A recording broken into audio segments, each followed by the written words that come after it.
All right, welcome back. We continue live right here, Pittsburgh CW, Ireland Contracting, Nightly Sports Call. Bob and Chris with you. And as I said, the phone lines, we're tweaking them so that they're better. And maybe when Pete from Squirrel Hill calls in, you may hear him better if he gets a new phone, which we've encouraged him to do. In the meantime, we're taking tweets. And we have one to start us off here tonight, Chris, and it comes from CPL Commissioner. And this is a good one because tomorrow is the NFL trade deadline. He says, if the Steelers are to make a trade by 4 p.m. tomorrow, what position do you feel they need to trade for? This is a good question. I would say, first of all, who are you going to trade? I would imagine Ebron is the guy if you see and believe that Gentry is what he's developing into. But again, no matter who you trade, you're going to affect your own depth. Melvin Ingram, to me, cannot be traded. But what they would like, I think a defensive lineman to help out Cam Hayward a little bit. They still have injuries there. Carlos Davis is out.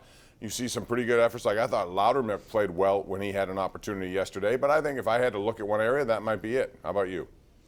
Yeah, I would still look at the defensive line. I mean, I thought they acquitted themselves, obviously, very well against that Browns rushing attack yesterday. But I think that was more one where it's one of those sort of Herculean efforts, and you can't count on that week in and week out from those guys because they're just too inexperienced to expect it. I'm sure they'll grow up more as the season progresses, but that's still the area of need.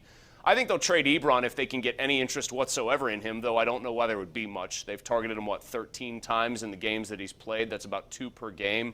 I just can't see a team, even like Green Bay, that could maybe use him with Rodgers and wouldn't ask him to block.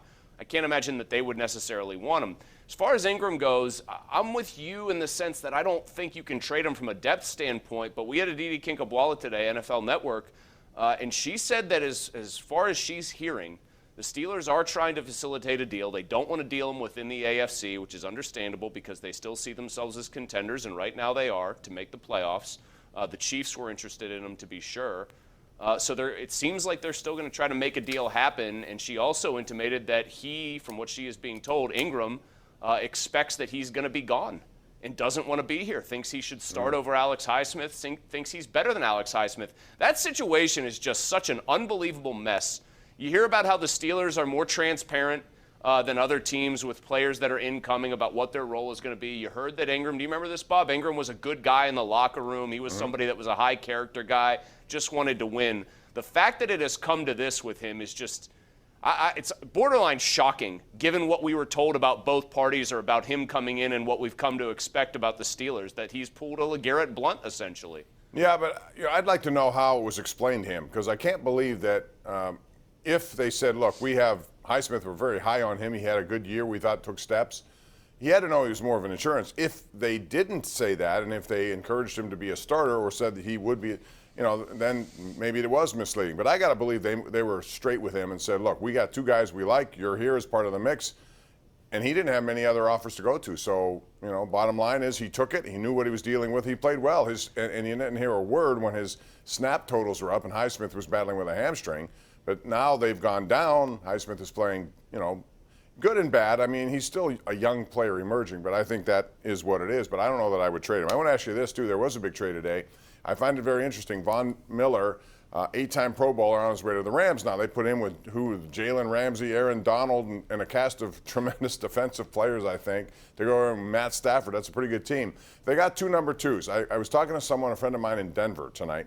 Said the reason they did that, number 1, they knew that Von Miller was at the end of a deal. Number 2, they want to load up as many draft picks as they can get, and I believe they get 2 number 2s on this, so that they can make a bid for Aaron Rodgers. So who knows what their motivation is. What they have clearly done, however, Chris, in Denver, is said we're not doing anything this year. We're 4-4, but we're not contenders. Well, I think anybody that watched them play the Steelers pretty much got that hint, right? I mean, they were trying to do it with, as much as I've been critical of Roethlisberger, I thought Bridgewater was embarrassing for the majority of that game. They just looked like a team that feasted to that 3-0 start on bad competition. They're loading up for Aaron Rodgers. I thought it was a second and a third. It might be 2 seconds, but either way, a decent draft pick return to try to lure him in a trade. That's what I would do if I were Denver, though.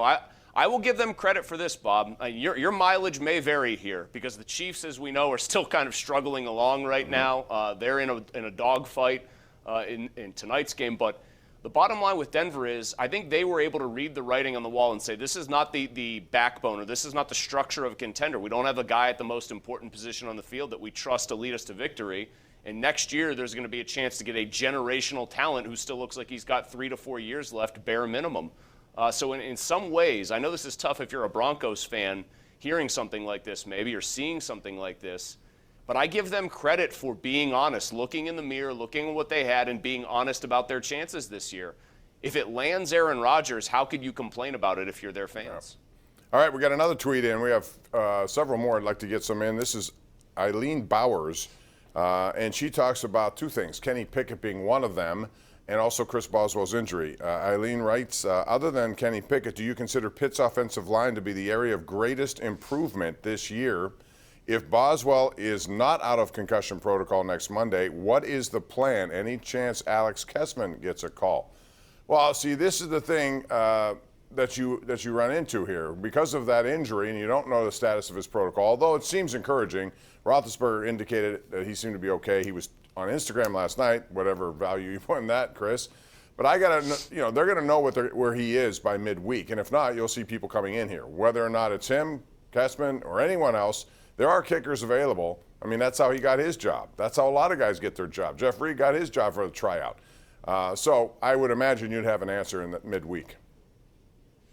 Yeah, I mean, I think it'll be a number of kickers that would try out if they needed to get to that point. I think it's always logical for fans in a city where there's also a college team playing at that same stadium, if you've had a kicker that had success, to assume that that kicker might get a chance at the job, and maybe that, Kessman would. I'm going to choose optimism here with Boswell and just pray that Tomlin never puts him in that position again. Because for all the people that say, kickers aren't that important, not real players, how bad was it when you didn't have one? How nerve-wracking was that game when it could have just been a Boswell chip shot instead of a hold-your-breath Pat Freiermuth circus catch to win the football game? So that felt like kind of a commentary on kickers. As far as the first part of that from Eileen, as far as Pitt's offensive line goes, I think they've been impressive this year, but I think that's one of those situations too, Bob, where the play calling's been really good and Kenny Pickett's mobility has sort of allowed them to look a little bit better than they maybe are, and has maybe also allowed them a chance to ease into their roles a little bit more and get a little bit more confidence. He's able to scramble. He's making throws on the run. That makes any offensive line's job easier. No question. Pitt, man, where are they now? They got to win out. I think they got Duke coming up. We'll talk about that. They're 20-point favorites, but it won't be easy after that, too. They got some teams that are right there with them. Virginia is one of them, one game back, and they have to play yet head-to-head here in Pittsburgh. Now it's time for our Tri-State Office Furniture Tweet of the Day, and this comes to us from the Pittsburgh Steelers. Cam Hayward has passed Joey Porter for fifth most career sacks in Steelers history. And boy, if there ever was an example of a guy who gets better with age on a position like a defensive line, which normally does not happen, it's number 97. He has been outstanding. We'll have more coming up, more tweets. Get it in right now at KD Pompeani, Chris Mueller, PGH.